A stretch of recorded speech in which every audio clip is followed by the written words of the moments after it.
Okay, so I intended this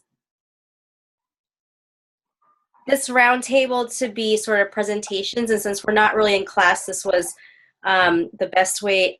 I thought, but we'll see how it goes, and maybe we'll restructure for next year. Maybe you guys can give me feedback if you guys want to do presentations in a different format.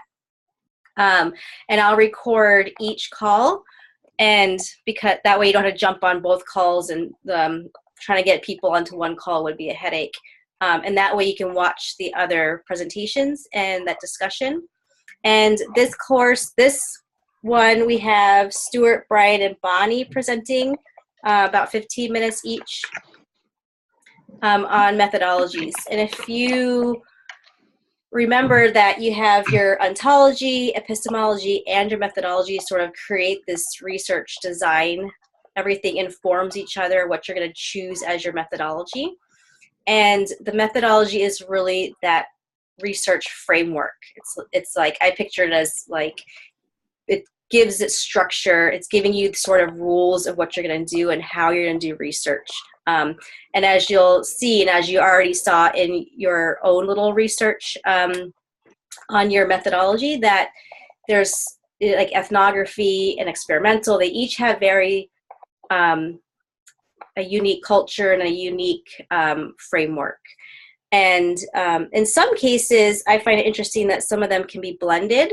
And we could talk a little bit about that and how ways. Creswell, who is this book, he calls it Traditions for the Qualitative People. And in some cases, it's not very standardized, and methodologies will be labeled as a method, and it's very confusing. And I think that is when you get to not smaller, but more novel approaches like photo ethnography or visual methodologies, because it came from a method of what's called photo elicitation, and then somebody was like, well, this could be a whole framework. We could make this as a whole methodology, and did it that way. And then it also is how you're going to answer your question. So it really depends on your question, and we've talked a little bit about this, and that how you structure your question is going to be what methodology you'll choose, and vice versa, and they'll inform each other. And that sometimes they're very theoretical based, sometimes they are, and they are, depending on how you perceive the world and perceive knowledge, your ontology, right, is going to drive your methodology. So yeah, does anybody want to start or have questions just in general for methodology?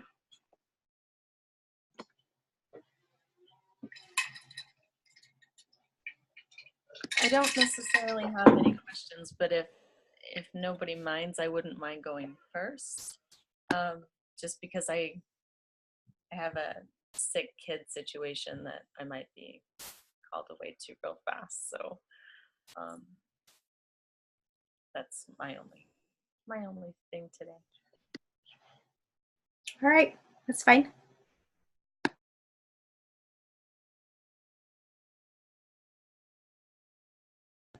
Bonnie, you can go ahead and start. I was going to wait and see if anyone had an actual question. Oh. Okay, so I had as my topic a quasi-experimental research method. And when I signed up for it because I'd never heard of it before, and it sounded kind of interesting. And it actually aligns really well with the work that I'm doing and my, I guess, field that I'm going into. So it's one of the 4 quantitative research design methods. There's descriptive, correlational, quasi-experimental, and experimental. And so I guess the biggest difference in a quasi-experiment is that there's not a really hard and fast way to randomize the experiment.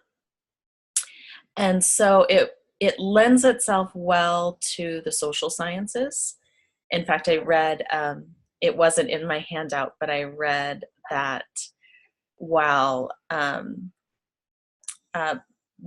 biology and physical scientists consider it unstable and unreliable research, despite that, it does work well in social settings, such as fields of health and education, psychology tend to use this practice in groups that it would be more inconvenient to try to randomize a study. So, and in that randomization key, it took me a while to really like figure out why that was. But basically what the quasi experiment is looking for is a cause and effect. So what happens to a group or a classroom or a social group when you introduce or implement something new? It might not always work or be beneficial to introduce that to one and have a control group at the same time. And so instead of like splitting up a classroom, say for half of the day in order to implement some new instructional design, you would still be able to put research elements in place and questions and experiments without disrupting like a normal routine. So some of my, I guess the key elements would be that data is usually gathered and evaluated on a pre-test and a post-test, what's the word? Information, I guess, or looking at those results. It usually looks for a cause and effect relationship between the variables. The researcher doesn't assign groups and does not manipulate the independent variable as like a placebo. Control groups are identified and just exposed to the variable. And then a lot of times in the quasi-experiment, which I found out, which seem to go against what I would think, is that the results are compared with the results from the groups not exposed to the variable. And so you're kind of looking back at, so instead of the difference that we see on this side, you're also looking at the group that just had no experiments. They're not considered true experiments, again, just because you have that limited nature of the randomization and complete control of the variable. So as in health and education, the social sciences, there's so much else going into influencing that group. You might run an experiment within a school, but you don't necessarily know what's happening at home that's also affecting some of those key results. And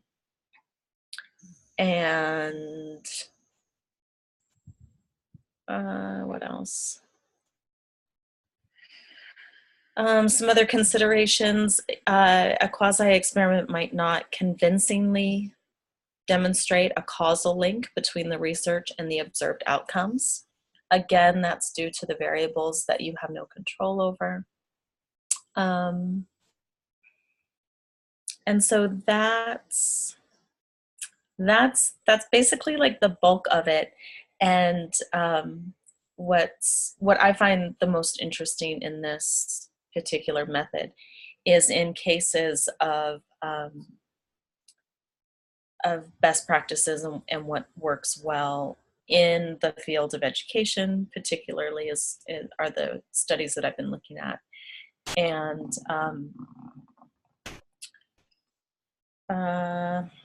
what else? I guess that's kind of the bulk of it. It seems pretty cut and dry to me. Um, Questions? Should I elaborate on anything else? Tell me where to go from there.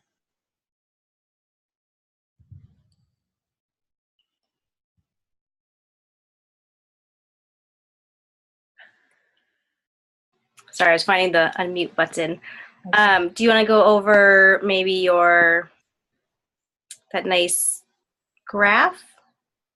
Oh, sure. That kind of explains, because we only have one person doing experimental. So nobody covered just the other ones. Oh, like descriptive and correlational? Is that what you mean? Okay. So of the quantitative research, there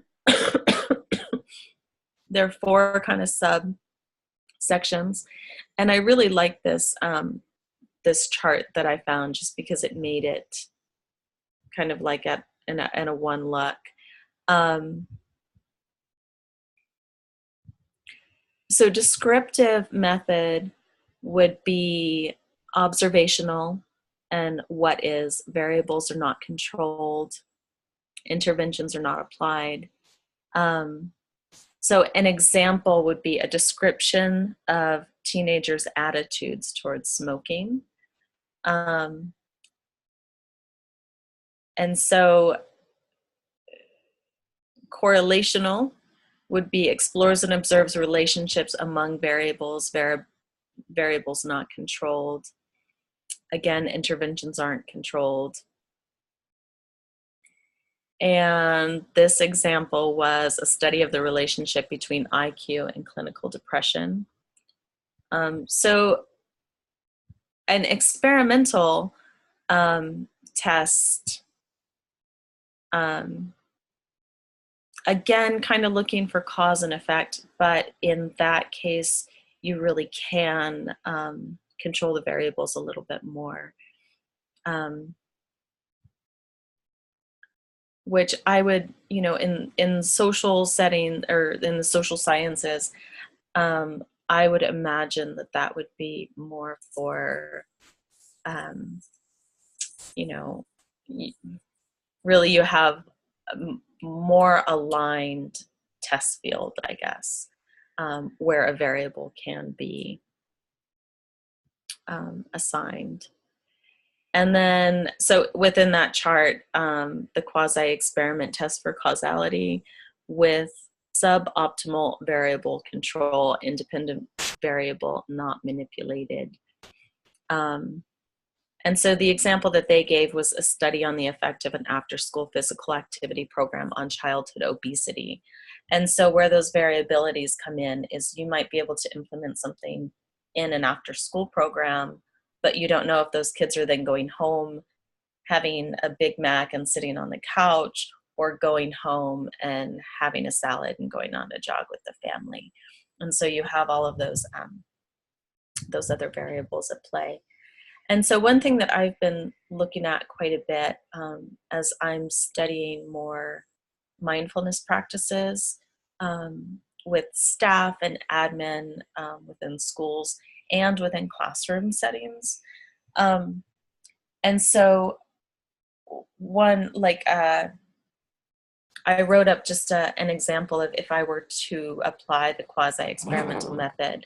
The school that I've been working with recently has a sister school, which is really cool because they share a same umbrella, they share a charter. They have overlapping teacher and support staff.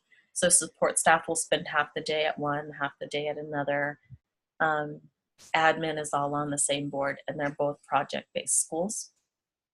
And so if I were to introduce or apply a research method at one campus and not the other campus, that would be a really interesting way of studying a similar demographic. The class sizes are exactly the same. The teaching method and theory are the same. except that you still have two very different groups of kids, different groups of staff, different parents. And so taking a mindfulness practice and implementing it at the school, it would be easy to see if there were benefits, pros and cons, but there would still be quite you know, a field of other information that really wouldn't fall into a true experiment. What else?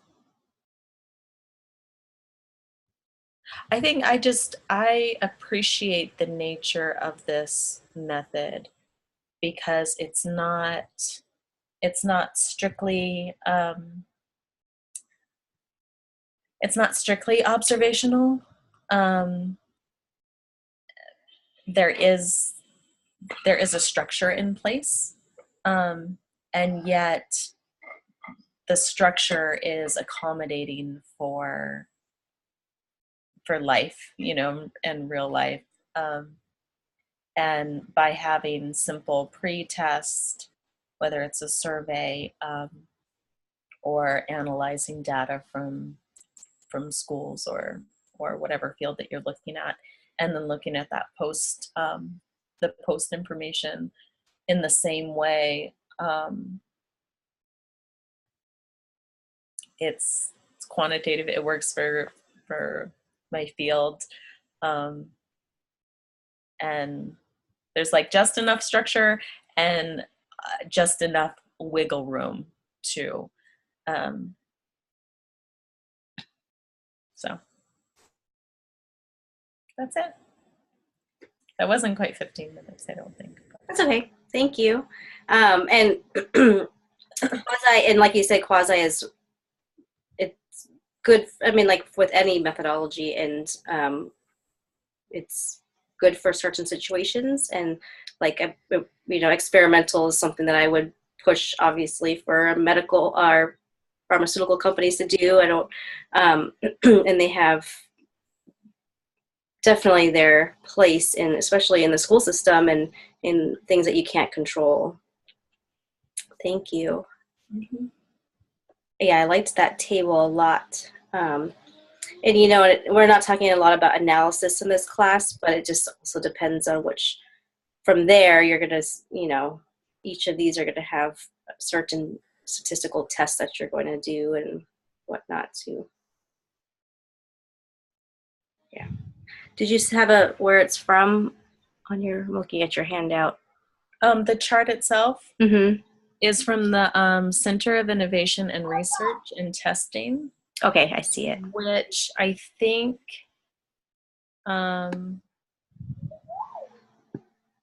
one of, oh, maybe I didn't include it. There was an interesting page from that was linked to the Grand Canyon University. They have like several pages of different research methods. That was kind of real easy to find. And then, yeah, but this one is the Center for Innovation and Research and Testing. Awesome. Thank you, Bonnie. Mm-hmm. Has anyone used quasi-experimental research before? Or is it, you've read about it in your literature searches? We've used it within our after-school program, mostly just in the pre-test, post-test. A lot of our grantors want to see some kind of causation, if at all possible, and so pre- and post-tests we've used often with our program.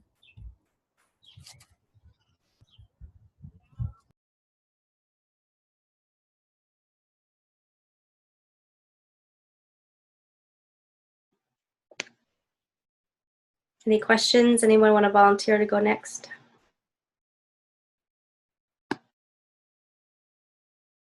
I can go next.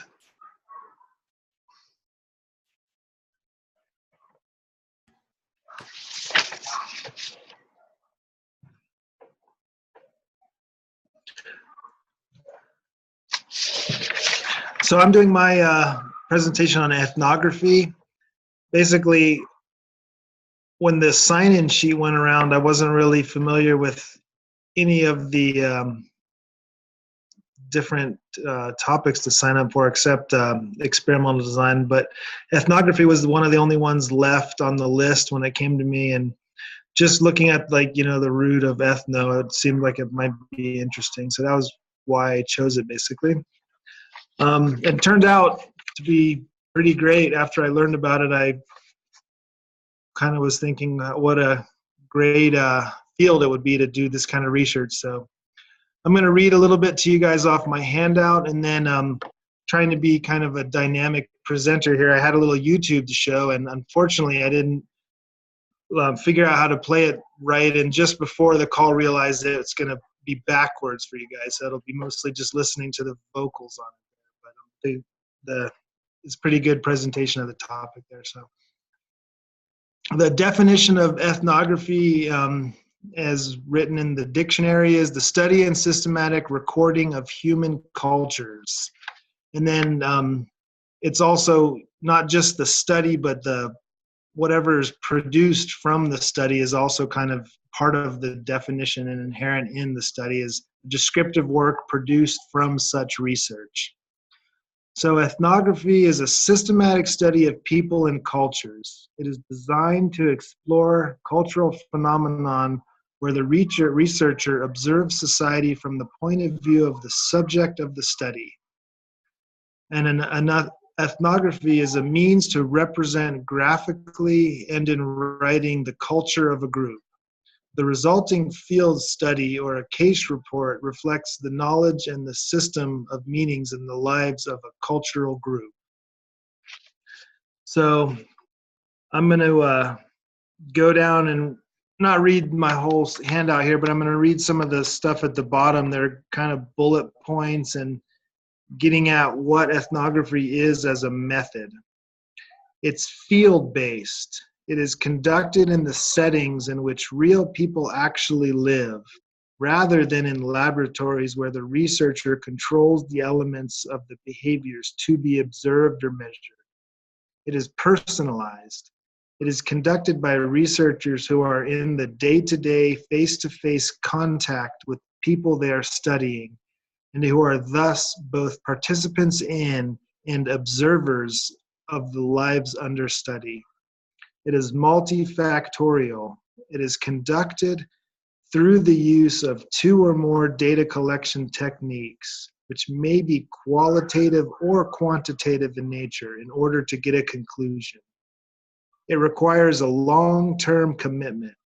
It is conducted by a researcher who intends to interact with people they are studying for an extended period of time.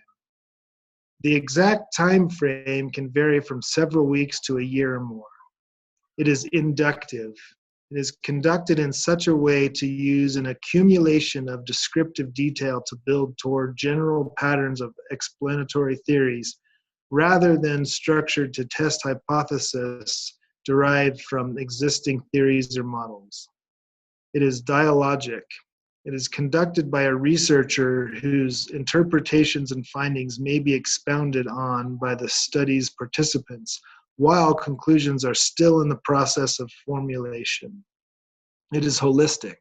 It is conducted so as to yield the fullest possible portrait of the group under study. It can also be used in other methodological frameworks. For instance, an action research program of study where one of the goals is to change and improve the situation.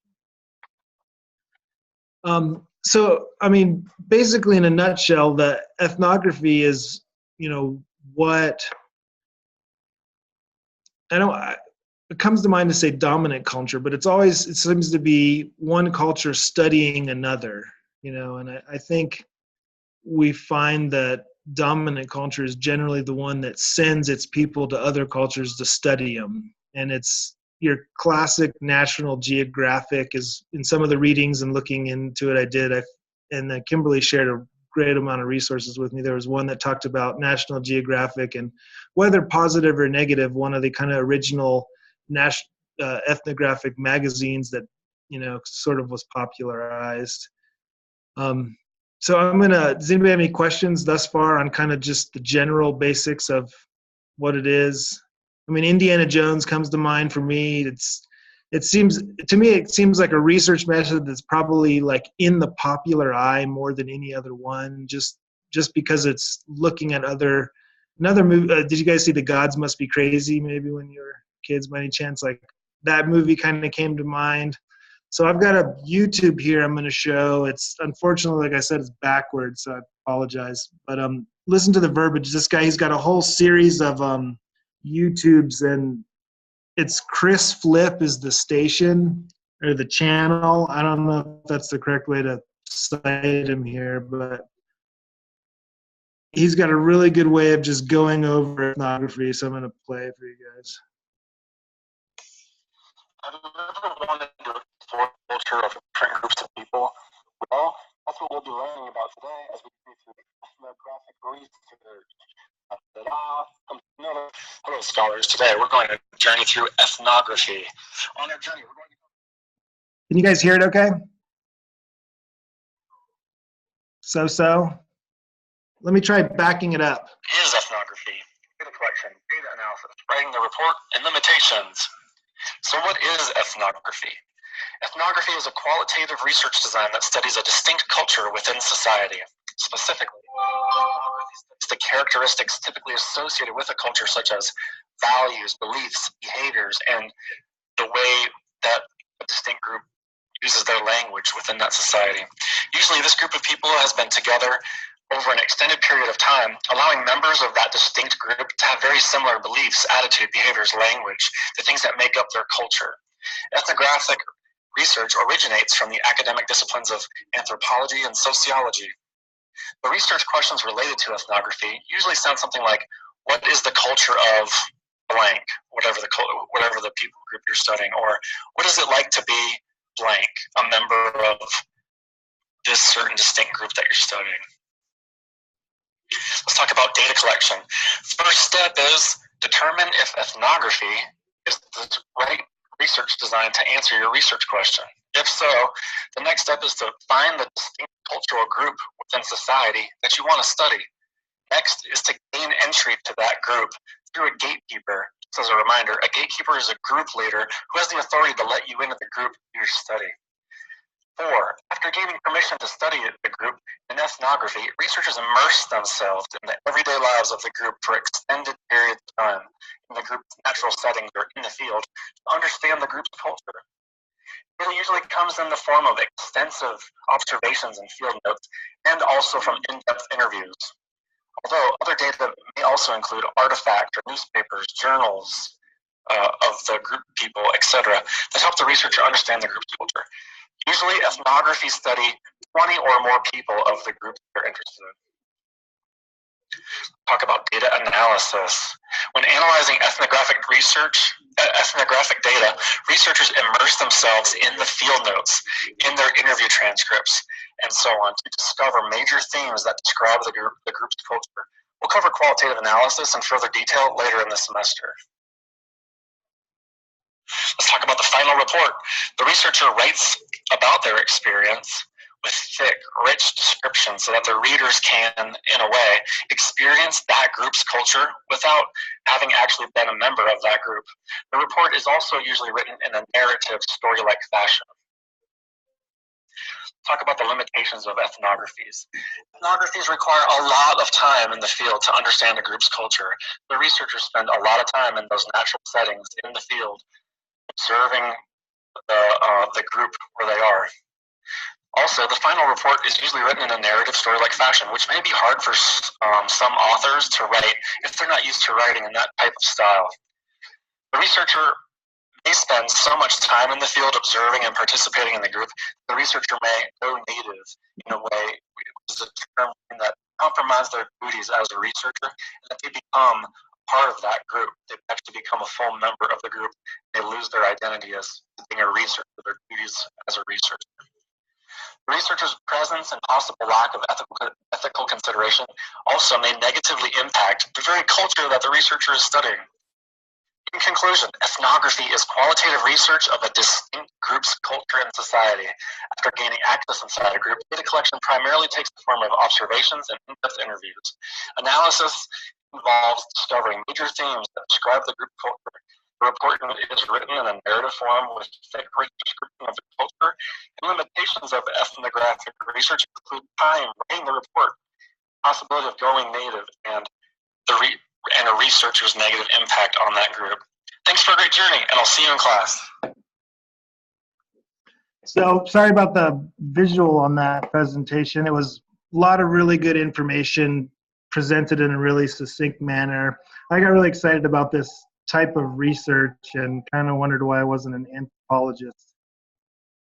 After learning more about it, and one of the really interesting things I thought was kind of the contemporary modern application of this method where, you know, a lot of the information that you come across is, you know, people researching ancient cultures or distant cultures far removed from our society, but you know, all the same principles can be applied to any subculture, you know, within the United States or any, you know, modern system. And so that was pretty interesting to me, how this type of research can be applied, you know, to, you know, first contact peoples or you know, to the most advanced, you know, maybe like Silicon Valley and some subculture that could be found there. I know that was one thing that was really interesting for me to read about. Another thing that kind of hit home for me personally was just the qualitative nature and not so much the quantitative nature, how much it was just about immersion and actually it seemed very human to me, where you're not really having to rely on any set format or any preordained, you know, technique. It's just all about really going and seeing what you learn and continuing to evolve, you know, what you're studying and how you're learning. And I don't know, it was really interesting. I really enjoyed this topic. I had a question, Kimberly. A lot of the stuff that you had sent me, did that get sent to everybody? Like there was the video of the first contact with the Amazonian. No, I didn't send it to everybody. And that one is really interesting. Yeah, I can send that. Go ahead. Yeah, I mean, it was like I watched. There was a video of it was a first contact with a native in the, you know, Amazon. It looked like to me, and I was watching it and how foreign, you know, the modern man seemed, and it made me interested if anybody's done any kind of comparative studies with people studying ancient cultures and subcultures, where, you know, if you go to, let's say, like the death metal music scene in Scandinavia, like how foreign would that be to what you and I are used to? I wonder if there's anybody that's done any kind of comparative studies like that. Has anybody in the group done any sort of ethnographic type of work in their life that they, you know, feel like is kind of comparable to a study? Maybe it didn't produce a writing or anything.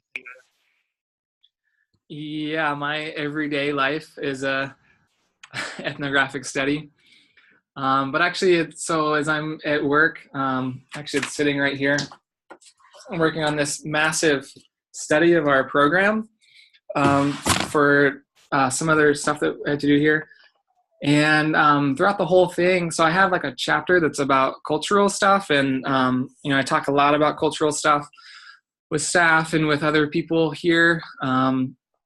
I try to bring in other experts that are more knowledgeable than me. Like there's a woman that I work with who her PhD is in cultural competency, and specifically between like Koreans and Americans. And yeah, I mean, it's deeply ingrained in the work that I do here. Great, thanks. Oh, sorry.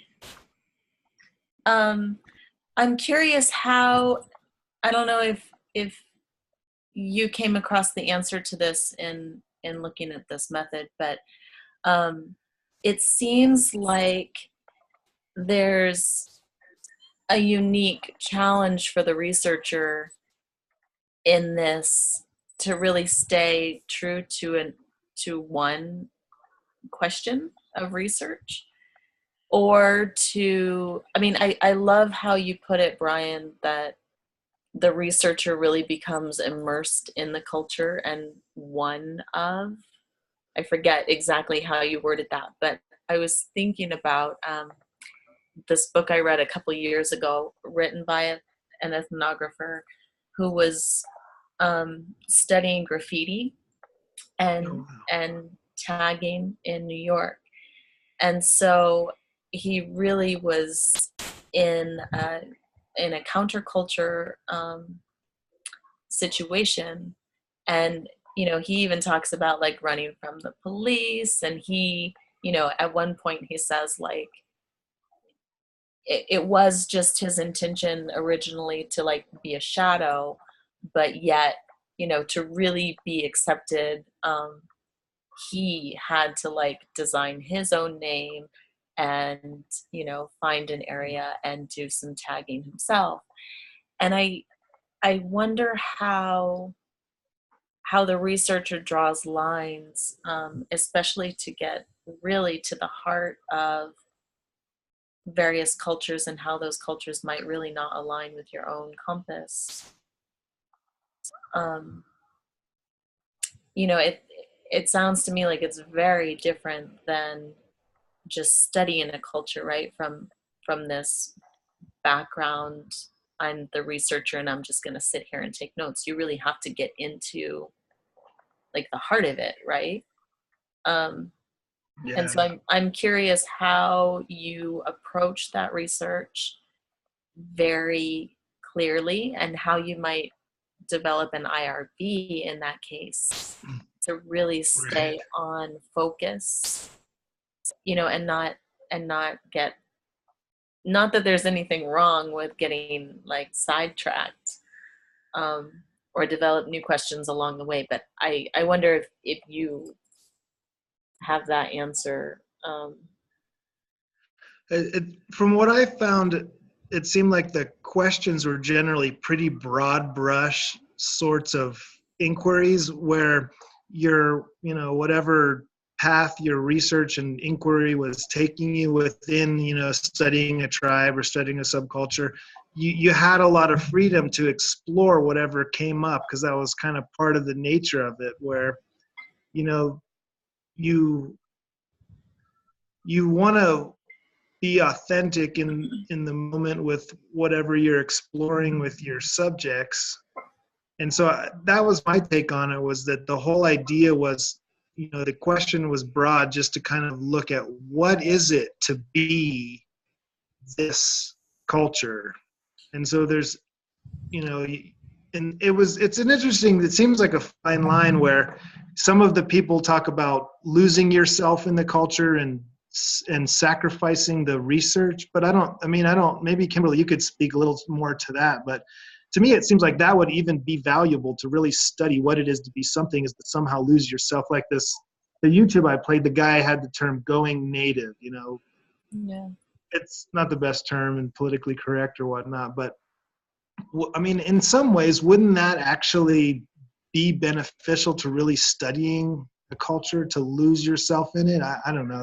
That's my take on it anyway. And that's something maybe Stuart you can answer, because I think you really are, you know, more in that situation right now. Do you find that your work allows you to incorporate more of the South Korean culture, or are you finding ways to bridge the two? Well, it's a journey, and I think all research is a journey. I mean, I guess I can speak to this journey for sure. You know, so when we first started this program here, we were in total culture shock of Korea, and like, what does it mean to be Korean? What does it mean to be a student in Korea, and that kind of stuff. And so the deeper that we dive into that, and, you know, 7 years into it, we have a lot more understanding of that stuff. It's definitely identity changing, and because it's part of that journey. You know, I agree with Brian a little bit, because it's identity changing doesn't mean it's bad. Anything you do will alter your identity and bring up deep questions for you. I think, you know, staying in check with that stuff and and putting it into perspective, and being cognizant of when and how your perspectives are changing is important. But anyway, so as we dive into Korea stuff, then we started to learn about, we used to say, so where I live is really interesting. It's, I'll show you where I live. It's all man-made, like the trees here sit in a row because everything is here is man-made, and it's built up a fake city on the ocean. And so that attracts a certain kind of people that want to live here. And so it's really confusing in the school. People, my job, I get to travel all over the country quite a bit, but most people don't, most foreigners don't. And so they confuse the people that live here in this place with Korea and Koreans. And it's, so you just go deeper and deeper in these different layers and these different subcultures. For example, running an outdoor education program, look at the outdoor industry, and there's recreationalists and there's professionals in different realms, and then there's the education side of stuff. And so having to, within a different culture, pick apart those different subcultures and start learning it's all of it's a journey, and the deeper you go, the more questions you come up with. I think the concept of the gatekeeper, we've picked that up a long time ago working here, but this being a part of this class and this program has, although I've been doing this stuff, doesn't mean I know what I'm doing. So the idea of a gatekeeper, my friend, I jokingly refer to her now. There's the two people I work with as the gatekeepers, because they help dive into some of this stuff, and they help make the differences and see the differences for you, and then point you in the right direction. And that's just crucial. A question that I have is, a gatekeeper, at what point are they another researcher, and what point are they a guide, and what point are they participants? Like, how does that all fit into it? Everything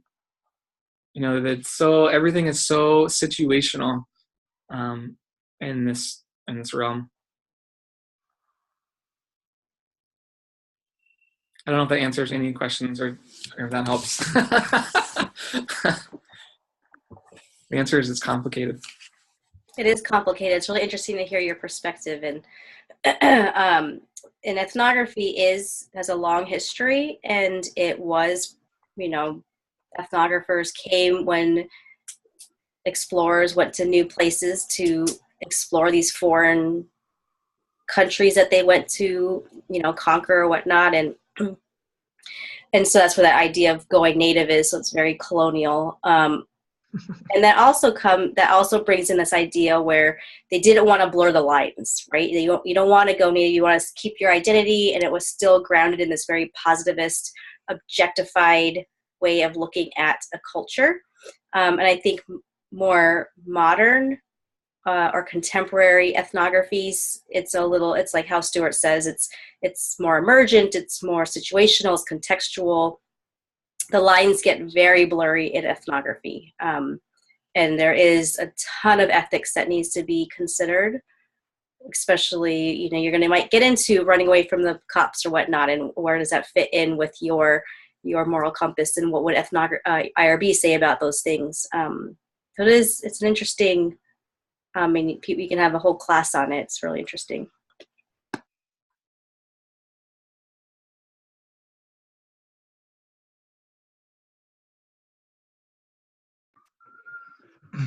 Yeah, that's pretty much what I got, without just going off on kind of tangents and ideas.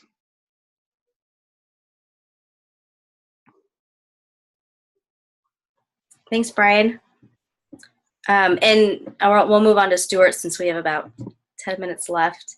There is a presentation. One of the cohort 9 people, PhD students, did an educational ethnography at an Arizona school. She's presenting her dissertation on ethnography. So that might be interesting for you guys to go to at symposium.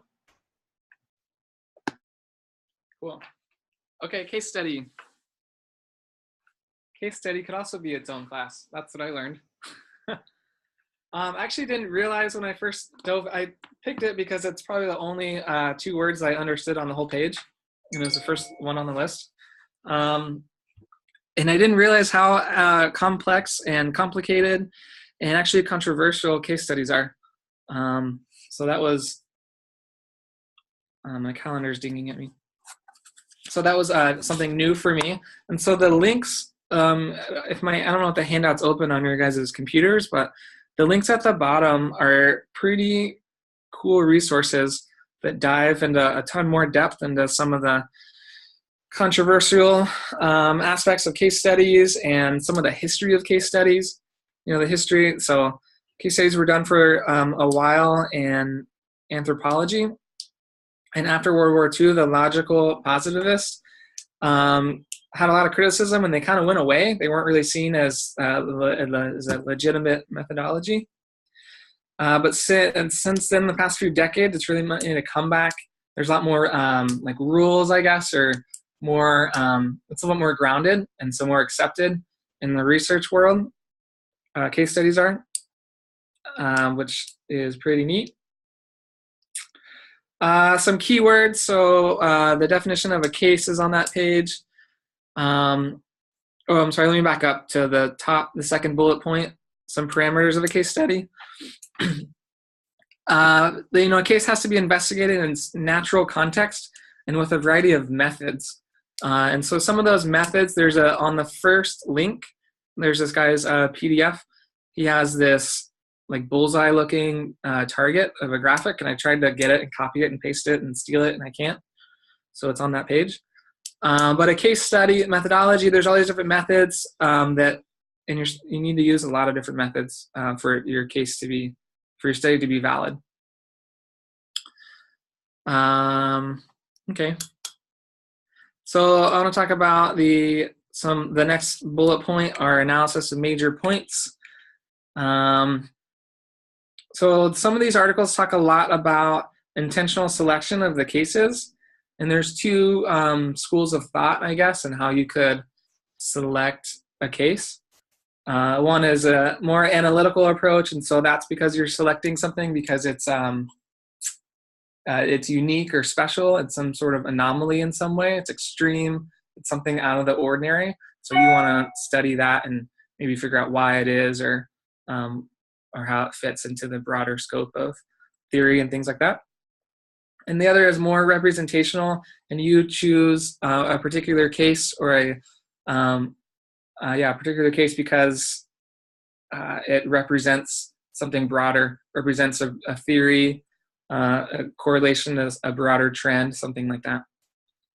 So being intentional about what cases you're selecting and why you're choosing them. And of course, the articles below go into a ton more detail. That's pretty interesting. The idea of triangulation. Triangle means three, so selecting three of things to make things valid. But I thought that was originally my interpretation was it was just for like the methods that you choose, or maybe finding three cases to correlate something or something of that nature. But actually, everything that you do, trying to ensure validity by checking and rechecking for consistency. And so that's within all the methods that you choose, the data sources. So there's a little box about data collection methods of observations, interviews, and records, and that sort of thing. And also in investigators. So having multiple researchers doing the same or similar things is a great way to see if an idea or a trend or an observation is valid. All right. Lastly, generalization. So what we're learning from studying cases, how do we generalize, from a case to a broader theory? This is pretty controversial because I guess, and maybe more so in the old days, they were saying that, is it really appropriate to make a generalization from one case? But if we refine what a case study is and does and how we do it, then maybe the answer is yes. And so there's three different approaches, I guess, to generalizations. And that first link is, I think, just phenomenal. I learned a lot by reading, by kind of skimming. It's a ton of reading, but just skimming it. picked up a lot of cool stuff, and it has a lot of the researchers and theorists behind that are pretty useful to know about. But deductive, so if you think about a generalization, it's based off of, it's very analytical, it's based off of reasoning. So for example, if I see this or observe this within one case, it applies to a broader theory or a broader way that things are. So think about reasoning and the 3 types of reasoning: deductive, inductive reasoning, and abduction. So deductive would mean that I see this in a case, therefore it must be true for all cases. And that might be true. I guess that's why we're looking into it and see if that's true. And so that would help, your findings from a particular case would help to inform a theory. Inductive reasoning, so you're saying that because I see this, this is probably operative.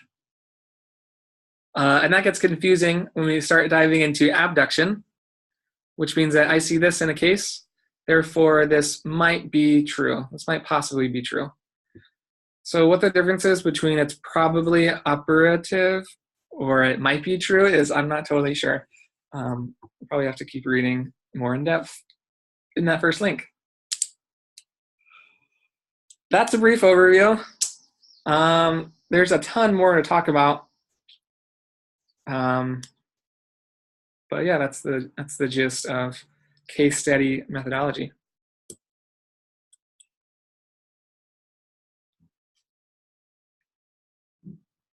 Questions? Just real quick, when would it be more appropriate to use a case study over a different method? That's the woman doing her PhD. Actually, we should ask her. I'm sorry, what's your question? Oh, just when you might choose a case study over another method, like. Right, over a different methodology, because there's a ton of different methods that need to be applied to a case study or different methodologies. But when would you choose a case study? That's a good question. That might also be a question that everybody can answer based off of their methodologies. But I guess from my lens of this exercise, I would say that if there's a particular case, so you could study within a school and you could do a study within a school, and that's your participants and that sort of thing, but it might not be a case study. But if you want to look at the case of a trend in a school, something that's naturally within its natural context, so you're not like manipulating the context, then that would be, a case study would be appropriate for that, in my opinion. I don't know if that's true. So Bonnie, something that I guess where I've seen case studies in education studies is with the Visible Learning Institute, which is something our school was doing a lot of research on that, or reading on last year, but they did, they went and observed within a school all over the world. So they had ones in Norway, some in Korea, some in Australia, so on and so forth. And for each of the schools, they ended up making a case study of that particular school and the things they were seeing. But they were, so I guess in some ways it also was an ethnographic study as well. But because they were doing specific profiles of each of the ones, at least in the reading I was doing, they were calling them case studies. And in that case, they were looking at several variables that they had already identified in their research, and then they were just within each of the schools looking at how they interacted with those particular ones without the person being involved at all, the researcher. So, I don't know if that's helpful, but that's where I've seen it recently.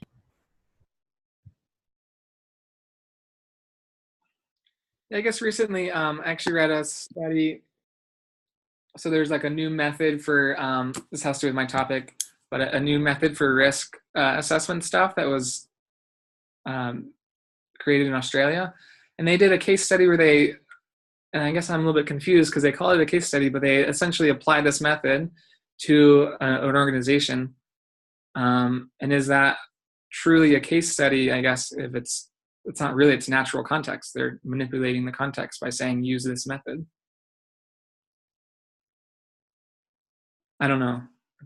A lot of times evaluators like case studies because, and sometimes case studies, like it gets manipulated in a sense so that it's not a true case study. So like what you're talking, what your out PDF is, it's a true case study. It's bounded. You're looking at a very specific question. It's not looking at, and you're not looking at just like an ethnography where you're looking at this general culture. You're looking at a specific variable or not very, I don't want to use the word variable, but you're looking at a very specific thing within that bounded case, right? And so if you're looking at a program, that's where they put the program in, maybe they're not doing so much of a pre-test, post-test, or a impact on, but they still could technically have that as a case study. It depends on, everybody interprets methodologies now very fluidly. It just depends on your lens, I guess. Did that answer anybody's question at all? No, it just makes it harder.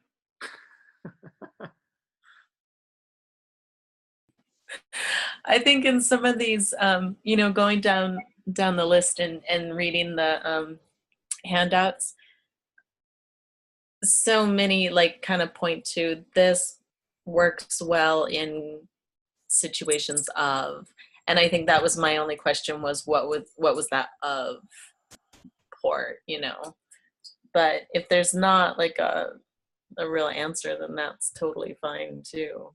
It works where it works, right? Like any of them, I guess. In Creswell, so that made me reminded that if people are interested in going down in one of these traditions, this is like a good book to get. And I can post this. He has basically all 5 of those, the major ones: biographical, phenomenology, grounded theory, ethnography, and case study. And he says it is the discipline origin is political science, sociology, evaluation, urban studies, and other social sciences.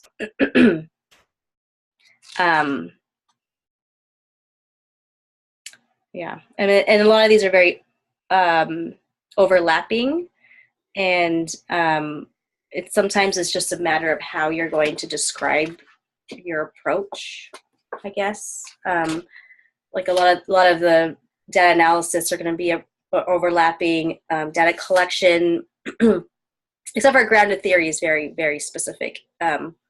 But a lot of them will be overlapping, and it's just a matter of how you see, you want this neat bounded case versus, and you're looking at that natural, the natural phenomena or whatever. Anyways.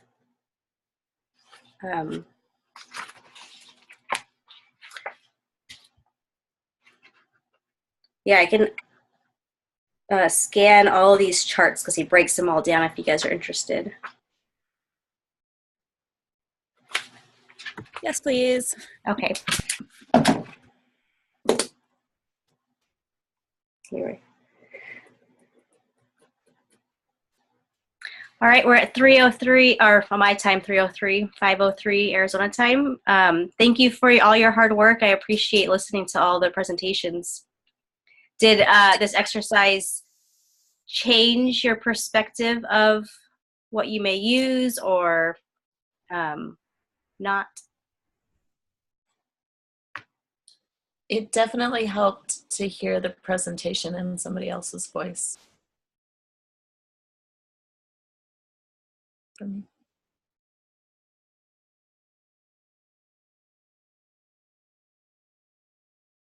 I was going to ask, is it possible to tune into the other group or cohort to hear the other presentations?